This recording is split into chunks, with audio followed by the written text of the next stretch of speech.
there's no Bitcoin on exchanges. What needs to happen, I believe, is whatever is minted on the day needs to facilitate global trade. So if we look at what those numbers look like today, you've got roughly 6.3 trillion in global trade. So if you divide 6.3 trillion by 900, you basically get to a $7 billion Bitcoin. Outrageous numbers. Before we even jumped on a call, you were telling me how that was conservative, Peter. So I'd like to open up the bullpen for you and let you educate the listeners on why that could potentially even be conservative. Yes, you are about to listen to the original maths of how Peter Dunworth believes we could see a world with $7 billion Bitcoin. But the reason why I'm releasing this original interview right now is because literally days away, I have a brand new interview filmed with not only Peter, but also British HODL. And I know for a fact that 70.6% of you guys, as we can see right here, are not actually subscribed to the channel. So you are not going to be notified when I release this new interview. So again, if you want to be notified when my brand new interview with Peter and British is live, I recommend a little bit of a destruction of the subscribe button down below and click that little bell notification. So hopefully YouTube notifies you when I drop that one. With all that said, I hope you enjoyed this deep dive with Peter Dunworth as he explains how we can get to $7 billion Bitcoin like he has never done in any other interview. So most people call me crazy when I say I believe Bitcoin can hit $64 million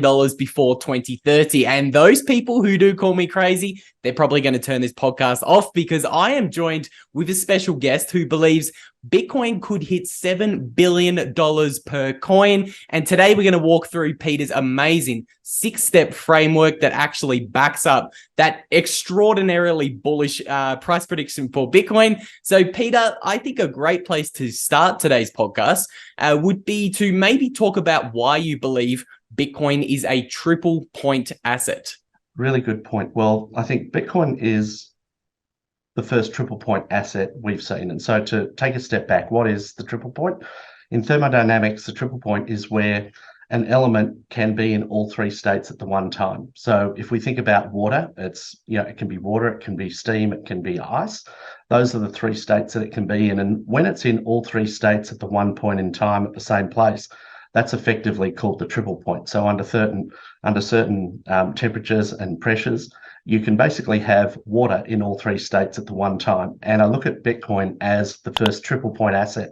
So what do I mean by that? Basically, for the first time in history, we have one asset that is serving all three functions of money at the one time. So we have Bitcoin as a store of value, we have Bitcoin as a unit of account, and we have Bitcoin as a medium of exchange.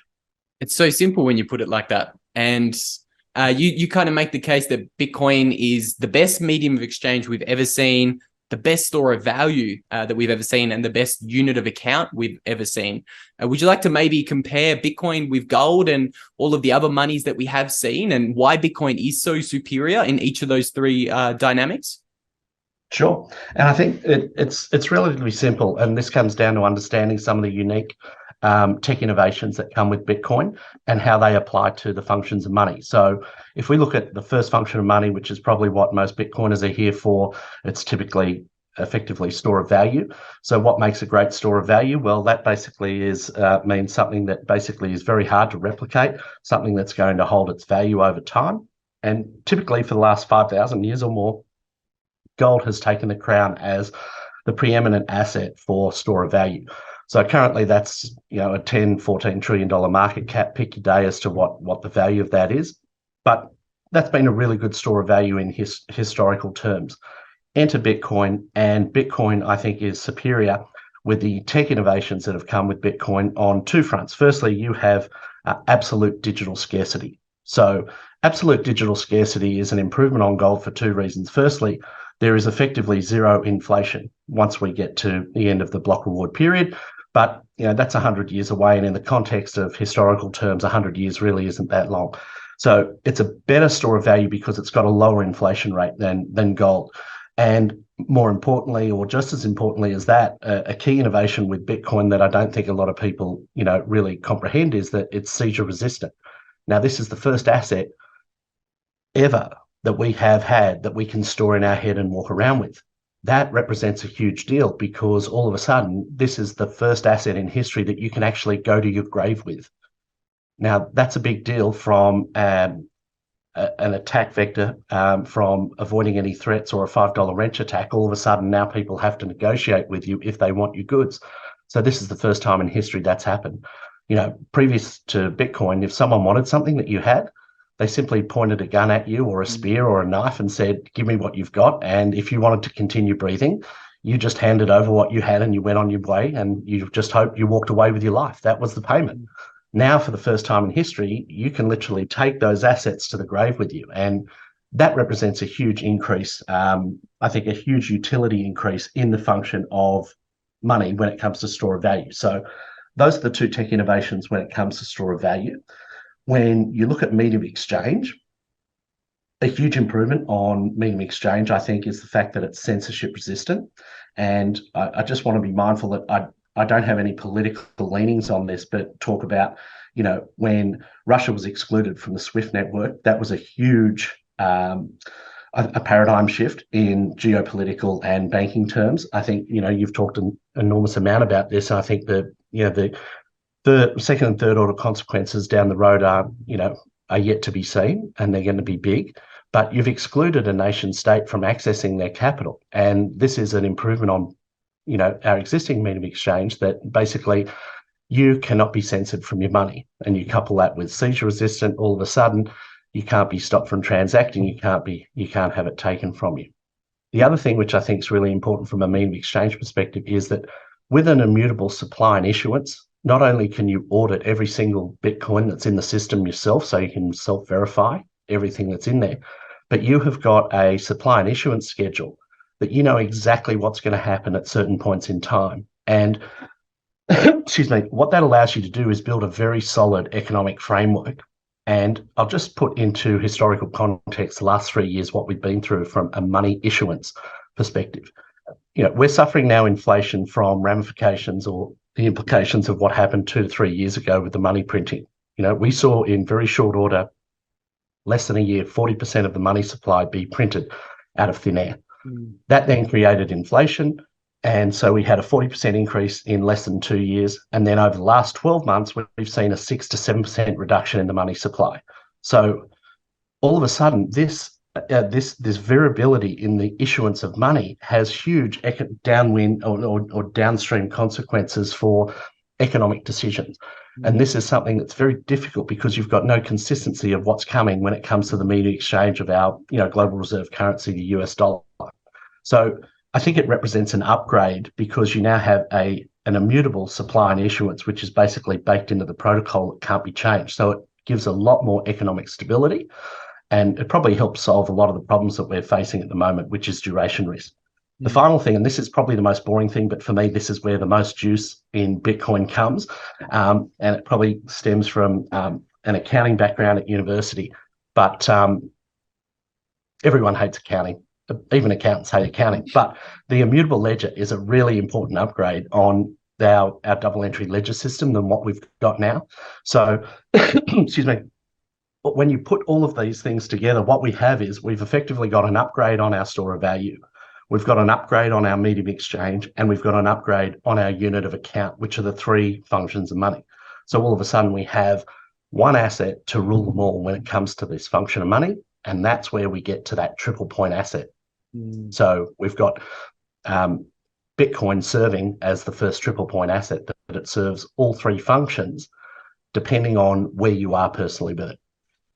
That's a phenomenal outlay of how you look at Bitcoin. It's funny you mentioned that, it's a bad thing that the money supply today is so variable. I don't know if you saw it or not, but literally 15 minutes before we jumped on this call, our good friend Nicholas Taleb was on CNBC bashing Bitcoin. And he was saying, look, it's a good thing that the Federal Reserve is actually doing what the Federal Reserve does. Taleb actually said the Federal Reserve is transparent. Bitcoin and crypto is not. Obviously, what do you think of those thoughts, Peter? You know what, Nicholas Taleb, what an intellect. Firstly, I'd like to pay homage to Taleb. He's, a mega brain, and he's given us so much. He's, just some of his thoughts, some of his books have been outstanding. Skin in the Game comes to mind, Black Swan, two major, foundations of a lot of that's formed a lot of Bitcoin thinkers. So I don't want to throw the baby out with the bathwater. Sadly, I think a spat with Safadine has basically rotted his brain, and he doesn't quite, or he either hasn't done the work or refuses to do the work when it comes to Bitcoin, because what he just stated there is absolutely wrong. So, the Federal Reserve, I understand what he's saying. The Federal Reserve is there to try and solve, fluctuations in the economy. But what I think, if you take a step back and look at that and go to the problems that they're trying to solve, are the problems that they caused to start with. So there needs to be an acknowledgement of where the problems came from. And if we look at where this inflation comes from now, which is basically the major issue in the economy that we're facing, the inflation that we're facing today came from the money printing that they did 2 to 3 years ago. So it's like, well, maybe if you just didn't print the money, we wouldn't have the inflation problem today. So, I think to Taleb's point, I can demonstrably prove to him that the issuance, supply, and the ledger of Bitcoin is immutable. That's far more solid than changing the whims of the issuance and supply when it comes to the Federal Reserve. So I think it can be proven, literally, without a reasonable doubt, that Bitcoin has a far more stable issuance than the Federal Reserve. So maybe he just needs to do more work, do your own research. And I think the Bitcoin community is very hostile to him. So maybe on more personal reasons, he won't spend the time to investigate further, which is a shame, because I'd love to have him on board as a Bitcoiner, and I think he'd be a great advocate, and all of his work lines very nicely with Bitcoiners. So it'd be a great win to have him on board. It really would be. As much as I like to make fun of Taleb, his ideas and concepts are phenomenal. I've read Black Swan, is a great book. I'm obviously very familiar with the concept of reflexivity and, being anti-fragile. And Bitcoin is everything Taleb writes about, which is what's so frustrating. But we'll leave Taleb for another day. I want to discuss something else you mentioned earlier. You're talking about how transformative it is that you can actually take your Bitcoin to the grave with you now. And something that you've talked about lots and actually given me an epiphany or two about is this concept called time locking. So maybe we can start at a very low level. And for anyone who's unfamiliar of what time locking is, you can explain what that is and just how important that is for Bitcoin and its potential valuation framework in the future. Sure. So time locking is a really simple concept. And let's just use something that we all understand is like a safe, at home. And a time lock, you can put a time lock on your safe at home, which basically says, once I enter the code into opening this safe up, it's going to take 24 hours to unlock that lock. And so basically you're putting a time lock on opening that safe.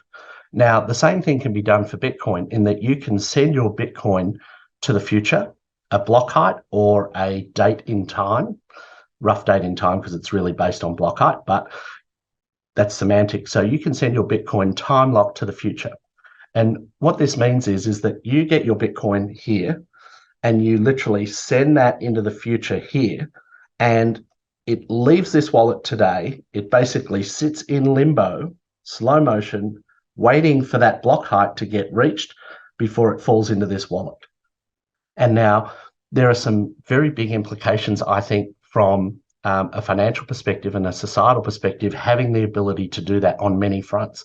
Firstly, I think it gives you the coldest of cold storage. And as a good friend of ours talks about, Knut, he describes Bitcoin as being element zero. It should be on the periodic table. And when I discussed this with him, he talked about element zero at absolute zero. So when you time lock your Bitcoin, it is absolutely the coldest of cold storage that you can make. Now, I'm not talking about the time locks that you can unwind. I'm talking about the time locks that are permanent until the block height.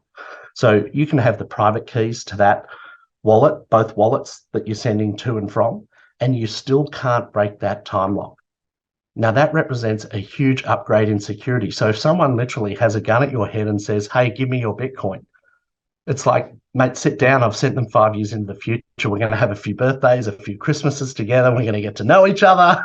And then when they drop, I'll give you what you want. But if you shoot me, you're going to get nothing. So let's get to know each other and live a little. So I think from a personal security perspective, there are some big implications there. from an estate planning perspective, and which is, basically a lot of what I do, I think it solves a lot of problems for, very wealthy families that, they want to see their legacy basically endure into the future. Well, this is the first asset that is basically above the law, that they can basically send something into the future, and regards of any legal decree or notice, the law is powerless to stop what has been instituted on a cryptographic basis. Now, that has huge implications, because what we're going to fast see is that cryptography trumps any legal state. And this is going to be very difficult, I think, for the legal profession and the governments to basically understand that, in the universe of universal laws, cryptography is at the very top of it. And then all of our man-made structures are going to be sequestered under that. Now, they don't know that yet, but they're going to fast find out that regardless of any legal decree that they make, Bitcoin is going to Bitcoin.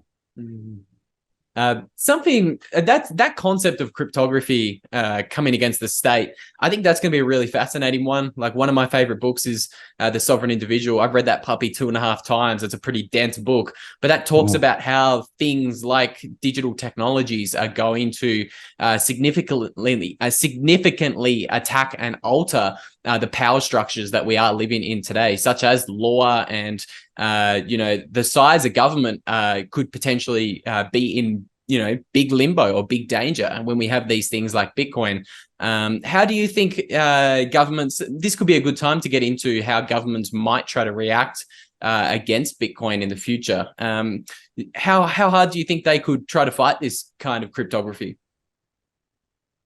I think the smart ones aren't going to fight it. They'll adopt it, because there is a very low risk in adopting it, and there is a very high payoff. Much like the personal preference that we've made in basically adopting Bitcoin and buying it, there's very little downside and there's a huge potential upside. I think because governments are fundamentally made of people, when the education basically, transcends, to a broader base, governments will, or the smart ones will, adopt it. And it makes perfect sense. You think about it, the governments can print money ad nauseum for zero cost per marginal dollar. Literally zero cost. It's basically the cost of pushing the extra zero on the money printer, and it's digitally printed. So I think there's no downside to them doing it, and there's all the upside to gain. So I think you're going to have, smart or forward-thinking governments are going to adopt that and really try and integrate that, because it's effectively no cost to them and all upside. Basically, it's a free option on the future for them. And I mean, literally an undated, unlimited free option on the future. So let's print money that costs us nothing to go and buy something that costs a lot of money. The difficult ones, or the governments that are less forward-looking, I think are going to have a major problem with it. And I think the greatest example we've seen of this is China. 1.2 billion people in the largest totalitarian regime was very hostile to Bitcoin, has basically cancelled Bitcoin multiple times. And, so many times, in fact, that they made a South Park meme about it, which is one of my all-time favorite Bitcoin memes. Oh, China banned Bitcoin, quick, sell. And what, to make light of this, but, it's a serious point. The world's most powerful totalitarian regime was unable to stop Bitcoin. They were able to crack down on exchanges. They were able to kick Bitcoin miners out. Turns out the Bitcoin exchanges are back, and so too are the Bitcoin miners in China. So, this is the most powerful, oppressive regime that we have on Earth, potentially. Depends who's talking or looking. But they were unable to do it. So it makes me think, how is the US going to do it? The land of the free, home of the brave. Like, I don't think the US is going to do it. And so if the US isn't going to do it, and we've seen every sort of regulatory tip of the hat to Bitcoin basically being excluded from a regulatory framework, I kind of think it's been given the green light. So we're not going to have to worry about that. So I don't think we're going to be, really heavily fought. I think it's then going to be an interesting game theory to see who is the most forward-thinking government and how are they going to capitalise on it. Because all of a sudden it's a game of leapfrog. And this is where probably I'm reminded of, basically an analogy Ed Senna had. He basically said it's, on a dry track, you can maybe overtake 1 or 2 people, but on a wet track, you can overtake 14. Now, the economic situation we're in right now is a very wet track. And I think Bitcoin represents the opportunity to overtake, from a nation state perspective, if they're early adopters, 13 or 14 cars out of a field of 20. What an opportunity. So there's very little downside, huge upside, and we're starting to see that play out, the fruition of basically a lot of hard work with El Salvador play out, that, it's looking like a very good decision for them. It certainly is. And I think it'd be very interesting over the next couple of years as Bitcoin goes through its halving in 2024, whether other nation states will copy what El Salvador has done. We've already, begun to see the early signs of their success, with tourism numbers up by like 90% in 2022 and early 2023. But I think once you do start to see those treasury reserves actually get into the green and El Salvador begin to make some money, and even just yesterday, actually, I saw a headline pop out. They're building the airport in Bitcoin City right now as we speak in El Salvador. So it looks as if everything's trending in the right direction. I wouldn't be surprised to see a few other nation states copy what El Salvador has done in this next halving cycle. Peter, talking about governments and Bitcoin, you have a pretty interesting theory. I can't remember which podcast you mentioned it on, but you said there could be a day where governments might decide to actually back their government debt by Bitcoin, say by 1% or 5%.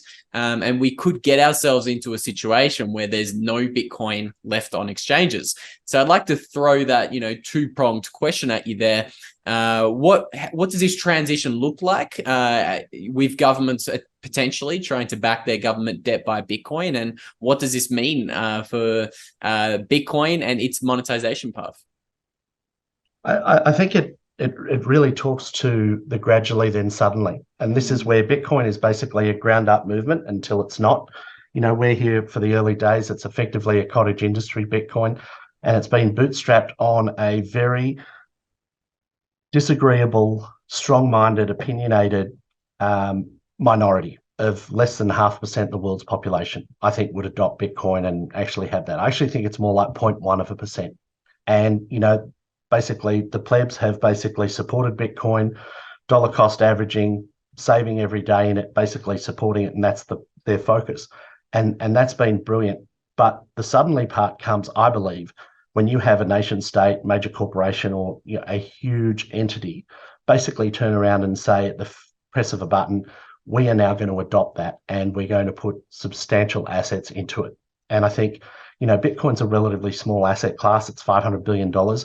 You basically press the button. Well, it's $500 billion, call it $600 billion roughly, given we've had a 20% bump in the last week. So, you compare that to the bond market, take your pick on what the actual number is, but let's just say it's roughly 300 trillion. Would that be a fair assumption that, the bond market across all bonds, basically about that number?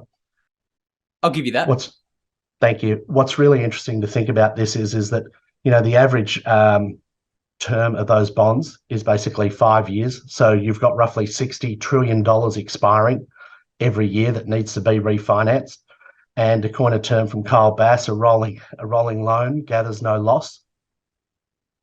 That's great, but we're kind of at the part of the movie where basically there are going to be consequences and it's going to be difficult to refinance these loans without other incentives attached to it.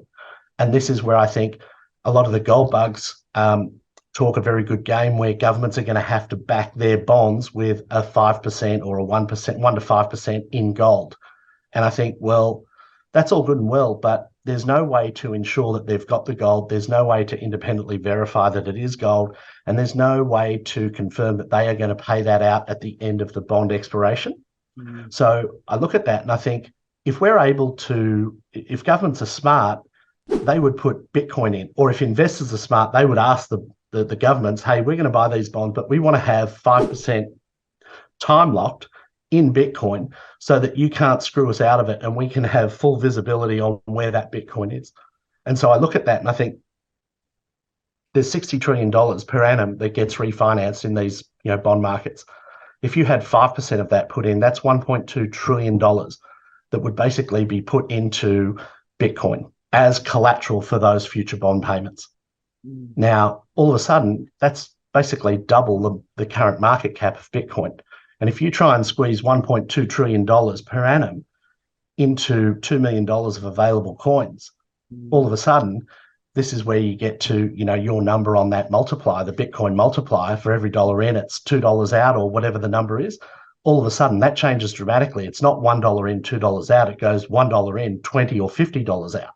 So this is where the numbers get really crazy, because when you understand the enormity of the other markets and how little in comparison to those Bitcoin actually is, this is where you get the exponential. And this is where I think Bitcoin really is the first exponential asset that I've seen.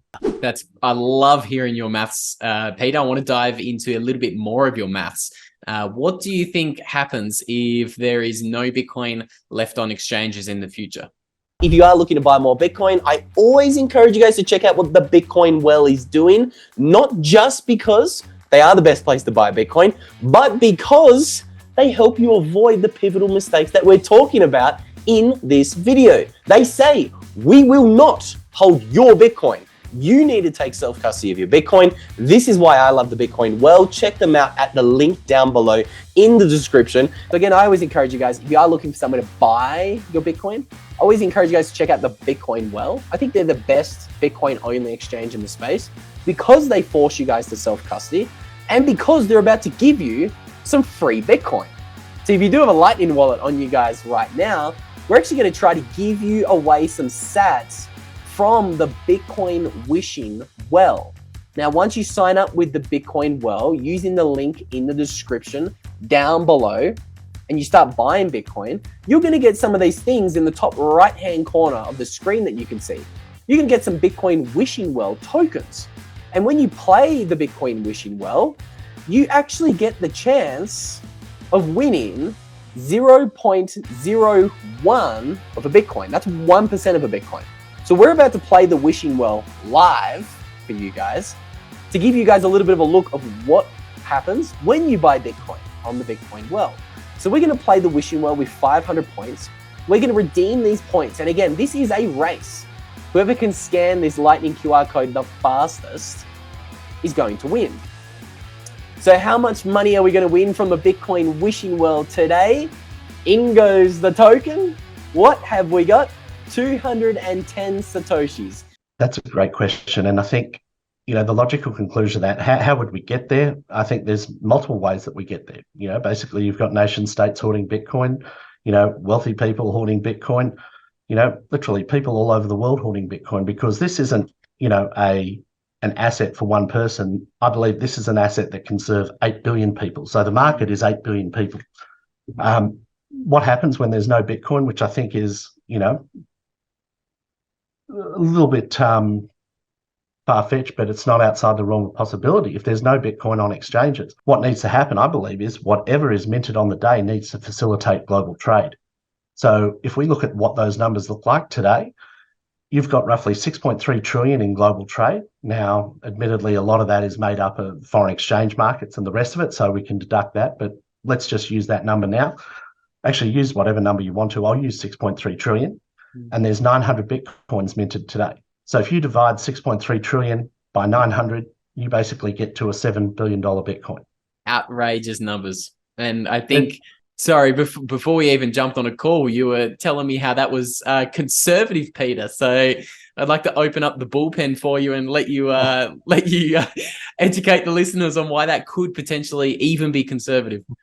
I thank you for this. And this is where I sort of sound like I'm a little unhinged, but I'd really like to talk about the framework for coming up with a valuation model and allow everyone to input their own numbers into it, because they can look at the numbers themselves. And if we present that argument and framework in a way that everyone can follow along and disagree or not disagree, any rebuttals to it, I'd be more than happy to hear. Please reach out to me. My DMs are open on Twitter, and we'll have that at the end of the show. But the framework for valuing Bitcoin, I think, is,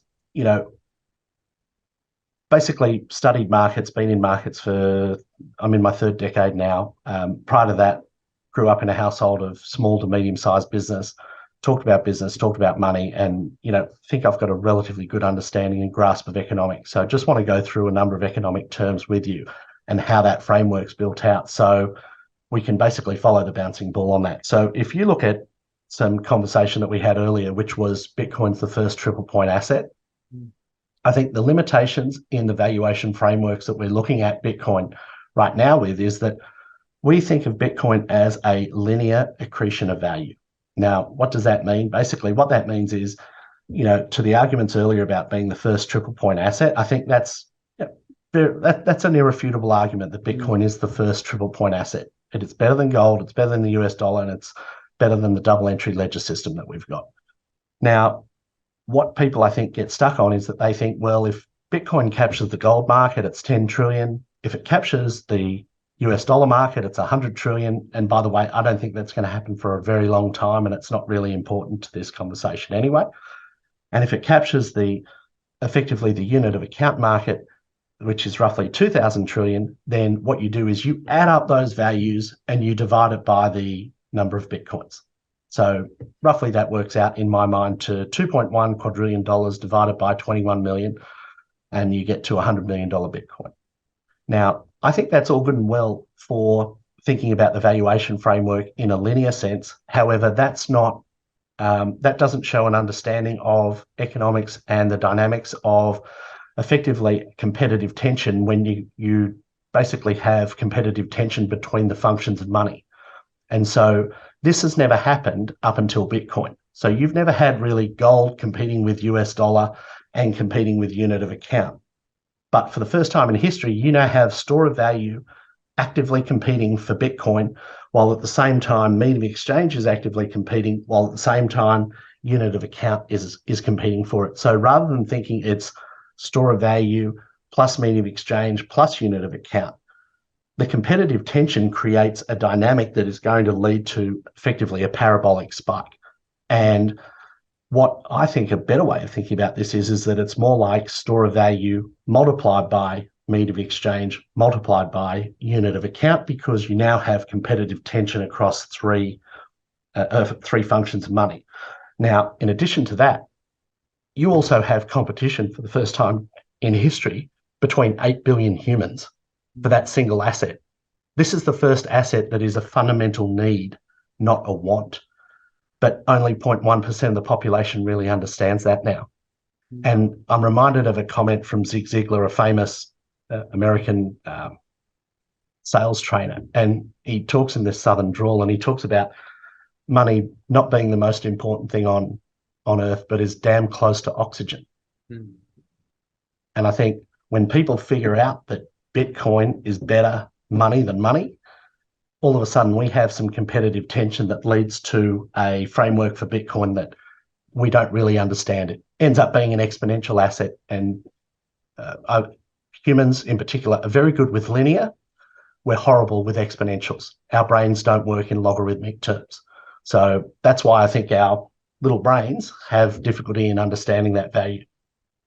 Yeah, the inability of our minds to grasp exponentials is something that's very common. And, every technological revolution we've seen over the past 250 years, every single time the masses always miss it because they don't think in exponentials. They don't think, okay, in 10 years, steam engines and railways are going to completely replace the horse and carriage. And it's Bitcoin, I think, is going to do something very similar.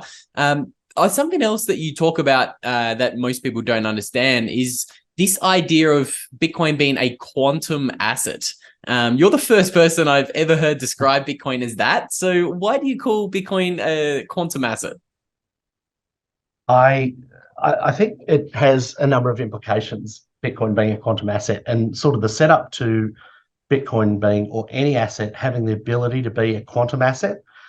There are a number of things that it needs to have in order to qualify for that. Firstly, it needs to be digital.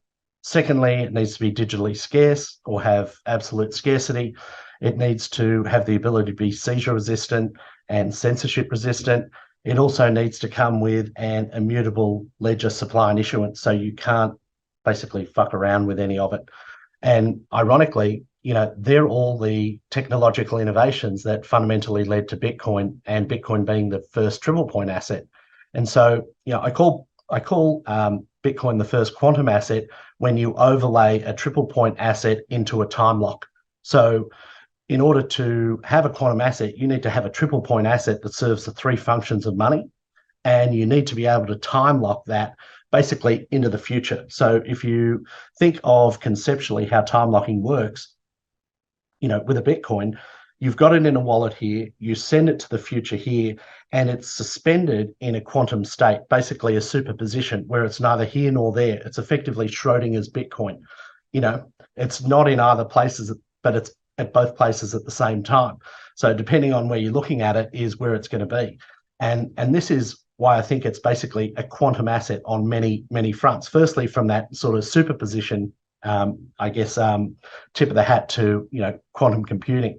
But then secondly, when you think about it, it's the first quantum asset because, and maybe probably a better term for it would be quantum resistant, because it's got an immutable ledger supply and issuance, you can basically send that through time completely unchanged. It's completely immutable through time. So you're not going to send it through to, say 5 years into the future and wake up and there's 42 million Bitcoin. There's 21. That's it. That's all they're ever going to be.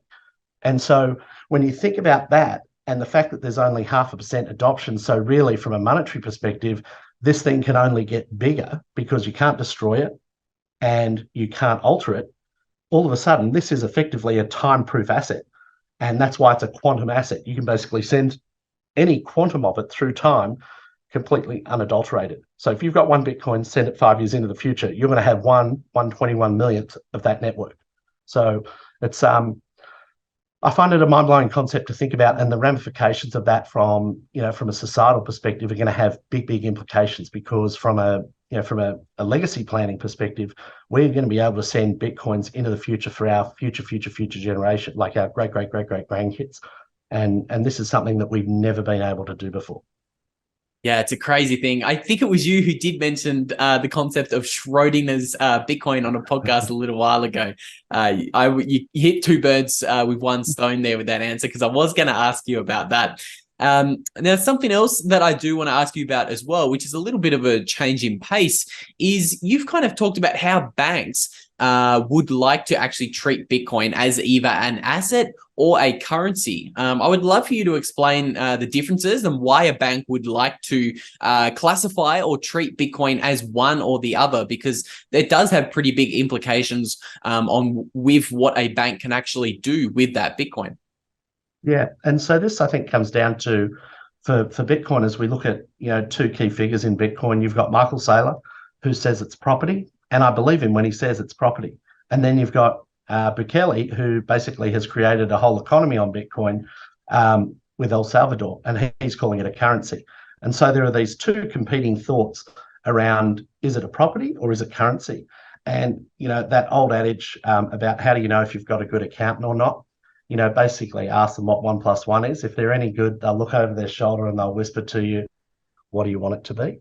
And in that same vein, Bitcoin is basically both property and currency at the same time.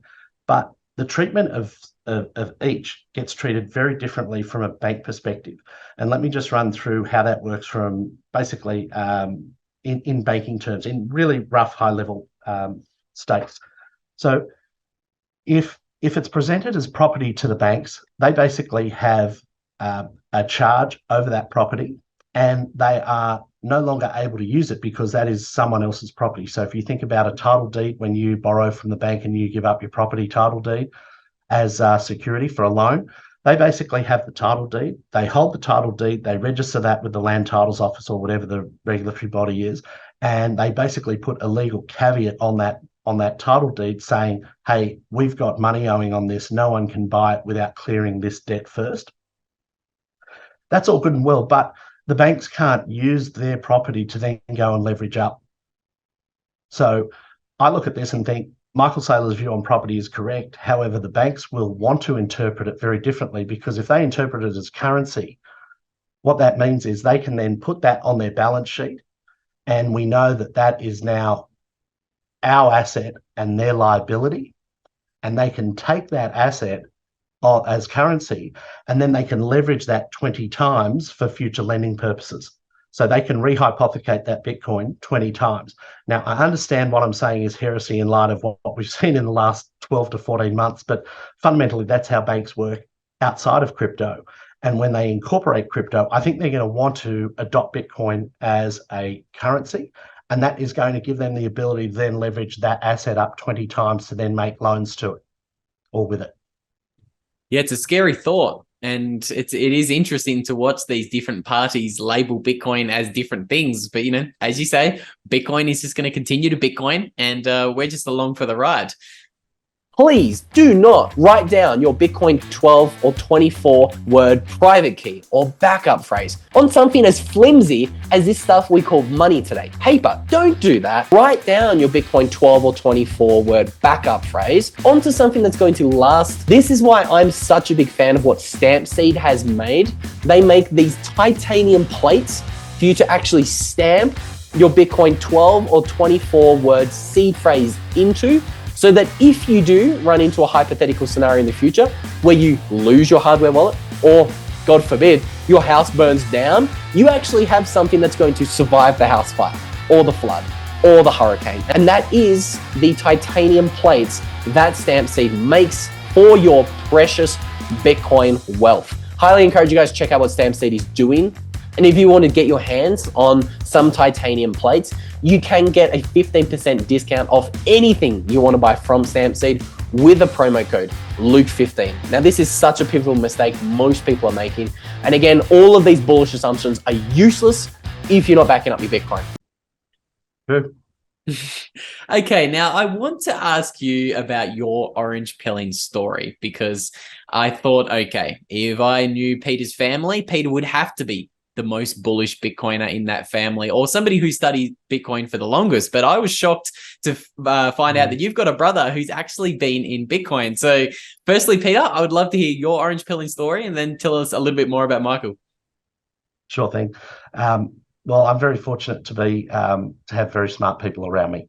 Got exceptionally bright father, great businessman, and my brother is equally as brilliant. So sadly, you're dealing with the runt of the litter. However, my orange pilling story starts maybe 12 or so years ago. And, Michael is a brilliant mind, has been around tech for a long time. And back in 2011, he said to me, hey, there's this thing called Bitcoin. I think you should buy some.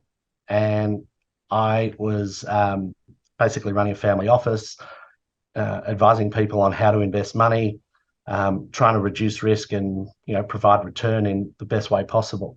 And I was arrogant and myopic in my worldview. And I basically had the arguments that basically every no coiner has in the development to a Bitcoiner. So I said, that's a stupid idea. That'll never work.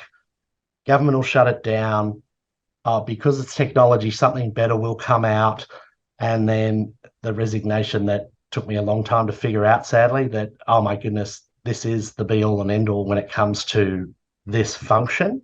And basically I need to just buy it. So sadly, there weren't all of the great work that you do in educating people around this. There weren't, Luke, you weren't around 10 years ago to help me fast track my learning on this. Sadly, it took me 5 years to figure it out. And this is very fortunate. My brother basically had an exchange and a Bitcoin company back in 2013, and I got to speak to him every other day. And, basically he took me on that journey and basically answered all of my queries, concerns, and the rest of it, and slowly built up my knowledge. So I'm eternally grateful for my brother and being so patient with his older brother in helping educate me as to why I want to own some of this.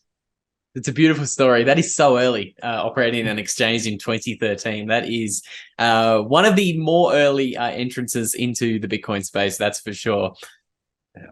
Something else that I would love to pick your brains about is a little bit of macro. We're both a little bit of macro geeks. So I would love to ask you about the Australian real estate market.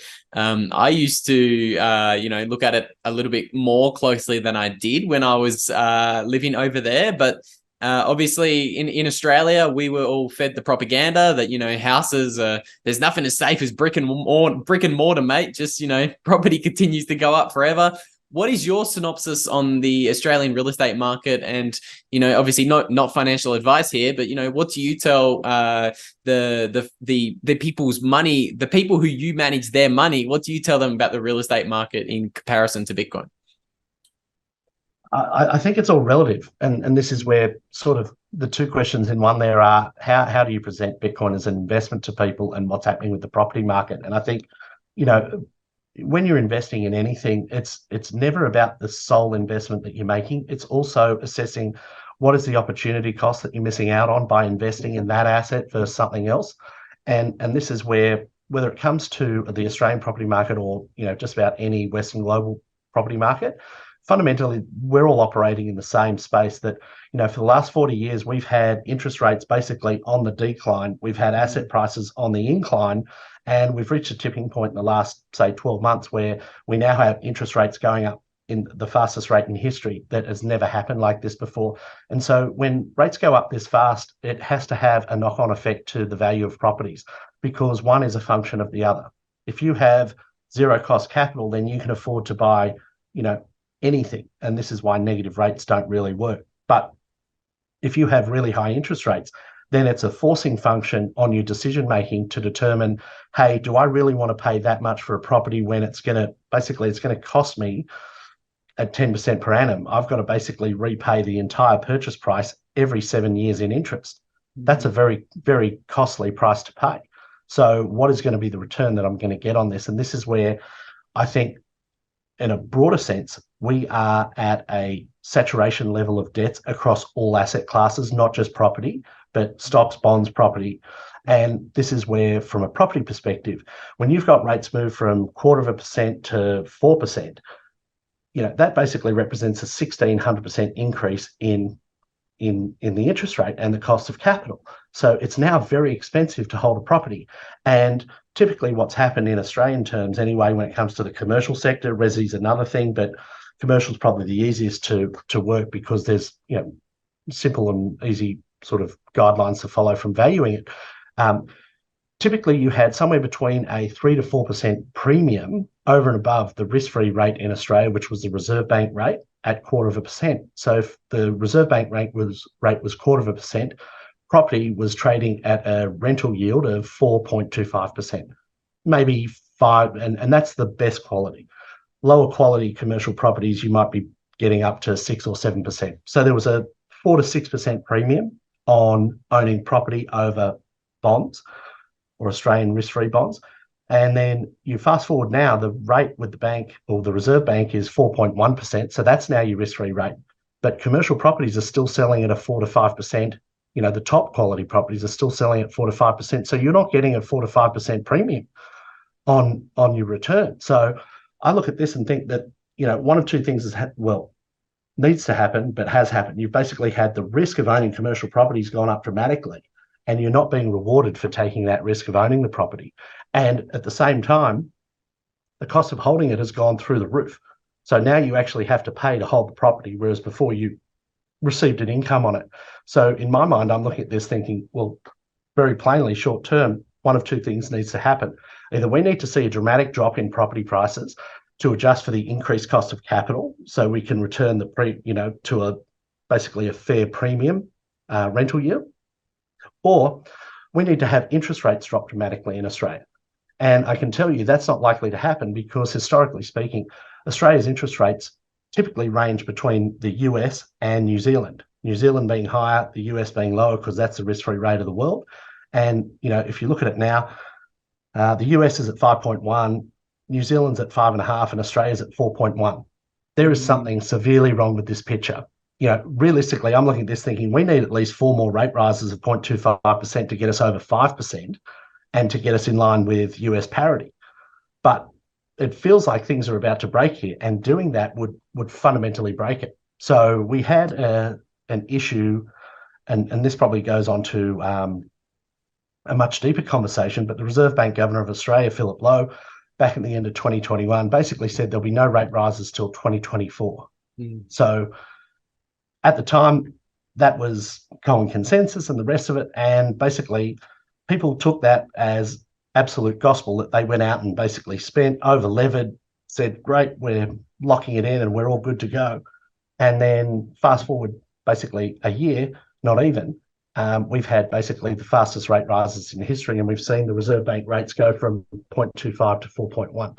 Now, this has meant that when you're borrowing money from the bank, you're interest rates went from a rate with a 2 in front of it to a rate with a 6 in front of it. Ouch. Bad, very bad. And so I look at the Australian property market and I think, yes, property has historically always gone up. Is that a function of the depreciating value of the underlying currency?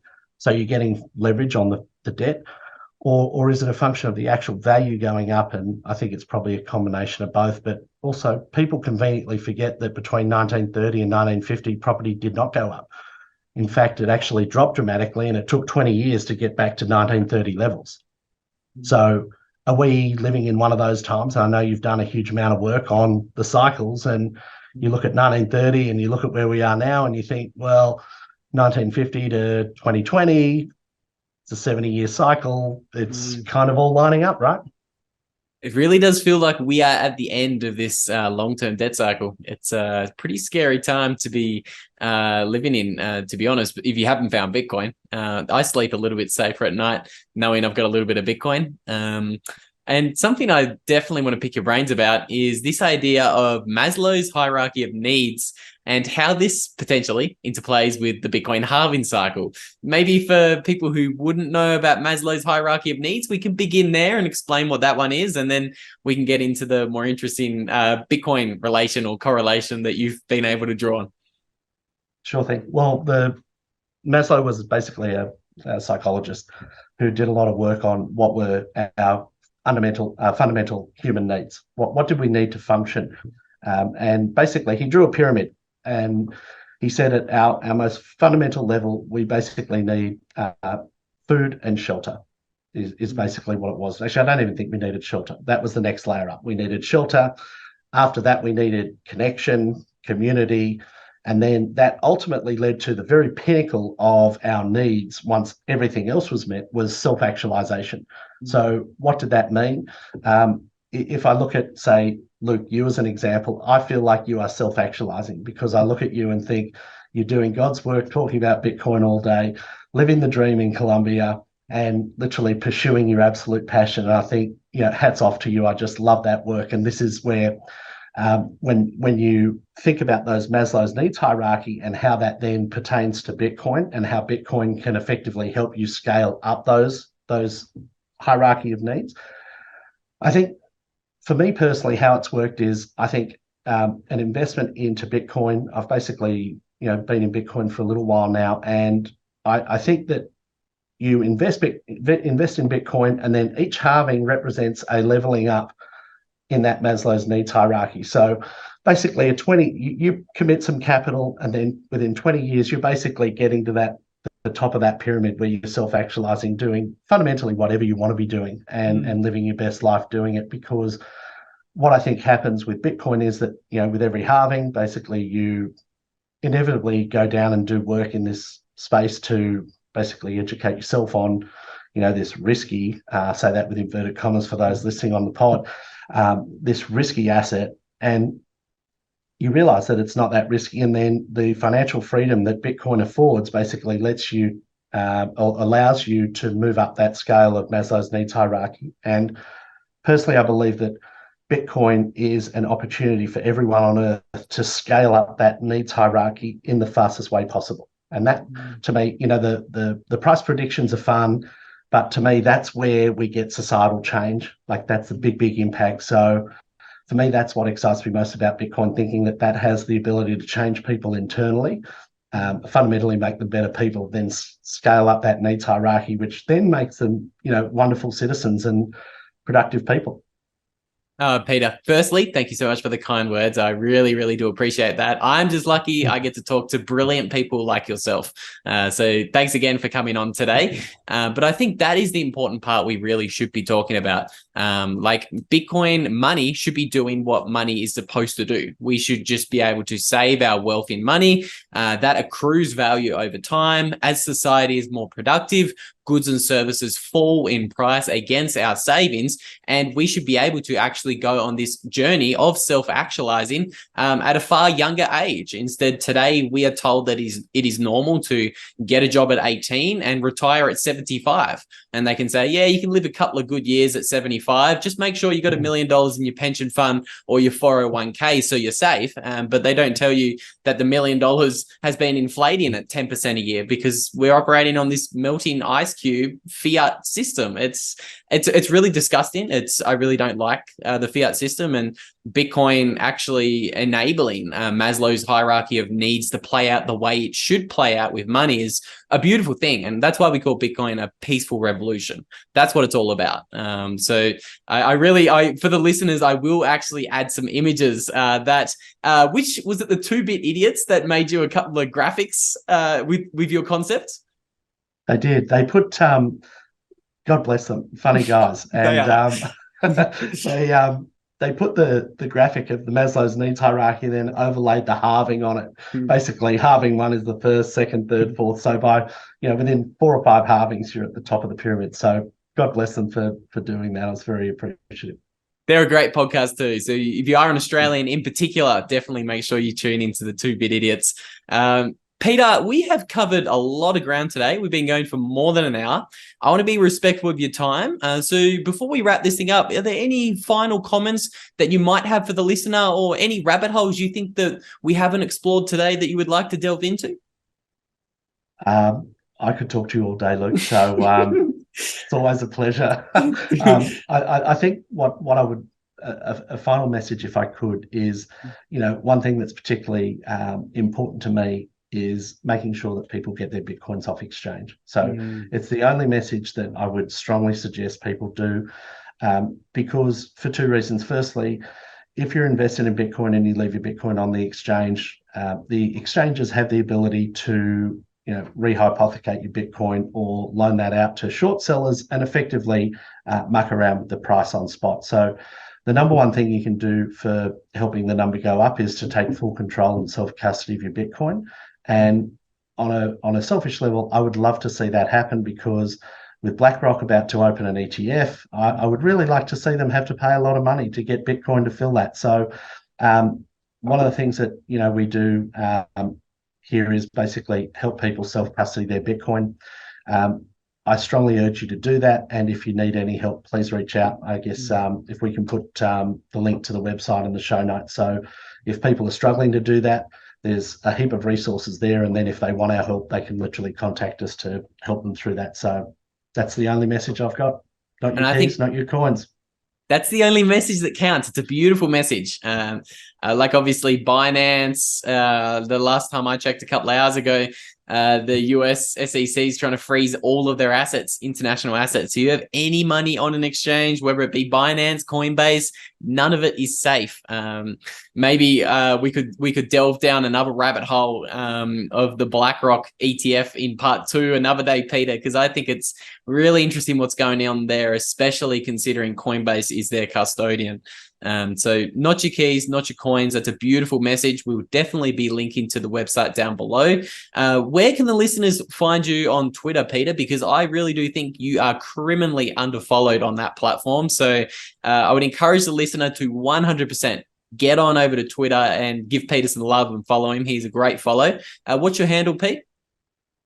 Peter BTC Advisor, and that's Peter BTC Advisor with an ER. So follow me there. My DMs are open if anyone wants to chat. And if anyone has any critical feedback on that valuation framework, hit me up. I'd love to discuss it with you, but I haven't really had too much pushback. So I'm waiting.